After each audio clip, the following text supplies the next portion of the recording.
suis Father Johnson, le curé de la paroisse Notre-Dame du Mont-Carmel à Shumu-Kedima, dans l'état du Nagaland. Il y a un mois ou deux, je ne sais plus exactement, je donnais la communion à la messe. Vous savez, nous célébrons la Sainte Eucharistie et nous recevons la Sainte Eucharistie. L'Eucharistie est ce que nous appelons le corps et le sang de Jésus et nous croyons que c'est vraiment le corps et le sang de Jésus. Nous la recevons et nous la consommons et il faut avoir la foi pour le croire. Ce jour-là, une dame se trouvait là, je ne sais pas qui sont tous les gens qui sont là. Elle a donc pris la communion, elle ne l'a pas consommée, elle l'a tenue dans sa main et elle est rentrée chez elle. Elle s'est alors sentie mal à l'aise et en a parlé à une amie catholique. Et elle est revenue à la paroisse avec son amie catholique. En public que les non-catholiques ne peuvent pas recevoir la communion, mais nous ne contrôlons pas tout le monde. Vous savez, il arrive que des non-catholiques arrivent dans une foule nombreuse. Alors parfois, nous arrêtons les gens, mais nous ne le savons pas toujours et parfois, ils reçoivent la communion. Mais elle ne l'a pas mise dans sa bouche, je veux dire qu'elle ne l'a pas consommée. Elle l'a juste reçue dans la main. Nous donnons généralement la communion dans la main et parfois dans la bouche. Elle a donc reçu la communion dans la main et elle est rentrée chez elle avec. Elle m'a dit qu'elle avait raconté à son ami ce soir-là ce qui s'était passé et qu'elle était vraiment désolée de l'avoir prise et qu'elle voulait la rendre pour s'excuser et dire qu'elle était désolée. Comme c'était la nuit, ils ont attendu le lendemain matin pour me contacter. J'ai donc dit que je viendrais chercher l'Eucharistie. Ils m'ont alors dit qu'ils me l'apporteraient. Quand ils me l'ont apportée, elle était intacte, comme c'est le cas lorsque nous donnons la communion. Elle l'avait enveloppée dans du papier blanc pur provenant d'un cahier.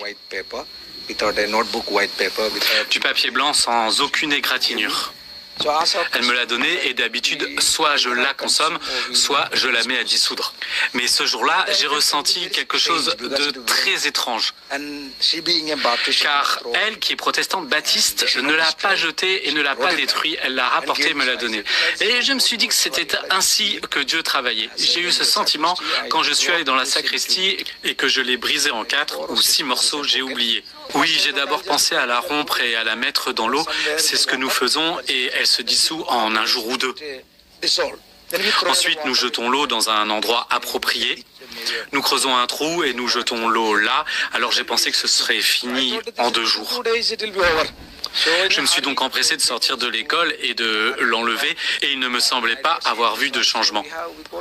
Nous avons un petit récipient appelé Pix. J'ai donc pris l'Eucharistie que j'avais brisée en morceaux et je l'ai mise dedans. J'y ai versé de l'eau et je l'ai fermé. Puis j'ai pensé qu'il valait mieux ne pas le laisser sur la table parce que c'est le Seigneur. Nous avons l'habitude de le garder avec le Saint-Sacrement dans le tabernacle. Alors je l'y ai mis et je suis retourné à l'école. Après 2 ou 3 jours, j'ai vérifié. J'ai voulu en disposer, je l'ai donc sorti, mais c'était la même chose. Il ne s'était pas désintégré du tout, ce qui m'a fait bizarre. Je l'ai remis en place et je me suis dit, peut-être dans 1 jour ou 2. Au bout de 2 ou 3 jours, j'ai regardé à nouveau et c'était la même chose. Pas de désintégration. Cela ne prend même pas 30 secondes lorsqu'elle touche la langue, entre 30 secondes et 1 minute maximum pour se désintégrer. Oui, elle a gardé sa forme, elle ne s'est pas désintégrée. Vous pouvez voir en dessous que cela fait peut-être 2 mois, mais certainement plus d'1 mois et demi jusqu'à 2 mois, et qu'elle est toujours là. Mais après l'avoir vérifié, je l'ai oublié. Puis je l'ai vérifié à nouveau. Cela a duré plusieurs jours. J'étais très occupé et dimanche dernier, le dimanche des Rameaux, après la messe, je suis rentré chez moi. Entre-temps, quelqu'un est venu et a dit « Mon père, quelqu'un est très malade, sur le point de mourir. Nous devons lui donner les sacrements. » En tant que catholique, nous avons pour habitude d'aller oindre les personnes gravement malades. Je vais les oindre et leur donner la Sainte Eucharistie. Nous prions pour que la personne soit fortifiée et que si elle meurt, ce soit en recevant Jésus dans la paix. Je suis donc allé donner la Sainte Communion pour m'occuper de la personne malade. En quittant l'église, je me suis soudain souvenu de l'Eucharistie laissée dans l'eau. Je l'ai sorti et c'était très étrange parce que j'ai vu que l'eau était un peu sombre et j'ai trouvé les restes de quelque chose de solide.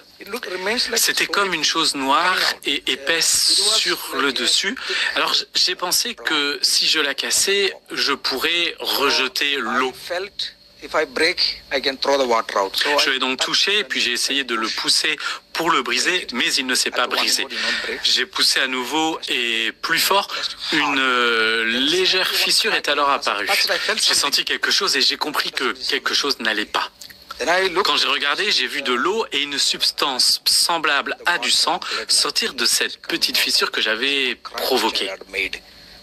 Et c'est ce que montre cette vidéo qui circule sur Internet. Je ne sais pas qui a pris la vidéo, mais le sang sortait et je pouvais voir que c'était du sang frais. À ce moment-là, j'étais en état de choc. Ce n'était pas normal, je pouvais voir que le sang recouvrait la couche supérieure. Et j'ai regardé vers le bas, la partie où l'Eucharistie est encore restée intacte.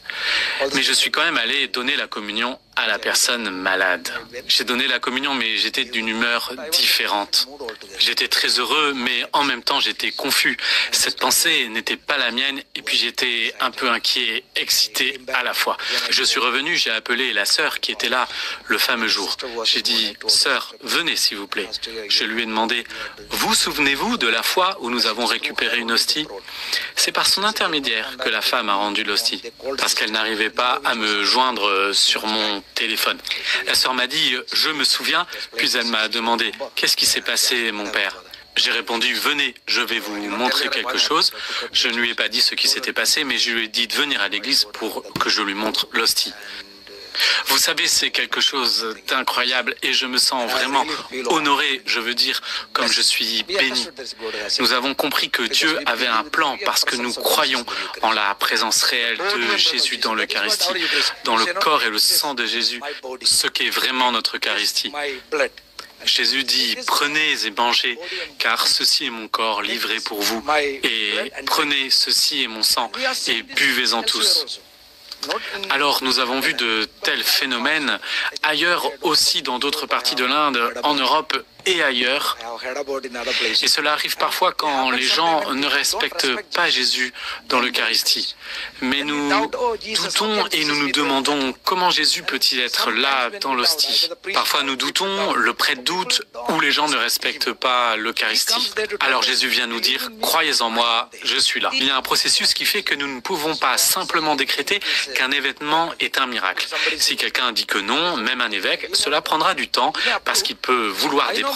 On ne peut pas dire « je sais par la foi qu'il s'agit d'un miracle parce que je suis concerné » ou encore « je sais et je ne doute pas que c'est Jésus qui est présent et qui se montre à moi ». Mais nous ne pouvons pas nous contenter de dire cela et nous devons aussi consulter la science. Ensuite, seul Rome et d'autres pourront l'autoriser et il y a donc une procédure à suivre. L'évêque doit venir nous voir, je dois lui écrire et officiellement, il l'étudiera, il l'examinera.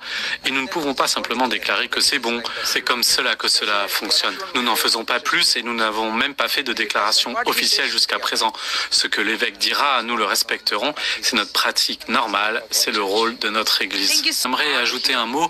Bien sûr, la preuve scientifique est bonne pour ceux qui ne croient pas. Les gens ont des réponses différentes et des visions différentes, mais pour moi, en tant que prêtre, et pas seulement moi, il y a des milliers de prêtres et au Nagaland il y en a plus de 106.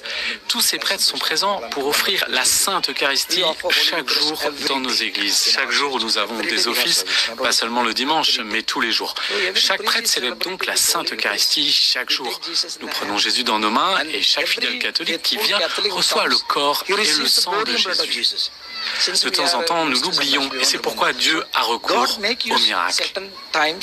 Jésus veut nous rappeler que nous recevons son corps et son sang. Ceci est vraiment mon corps et mon sang. Croyez en moi, je suis avec vous. C'est donc une confirmation pour nous qui croyons en Jésus-Christ que Jésus est vivant.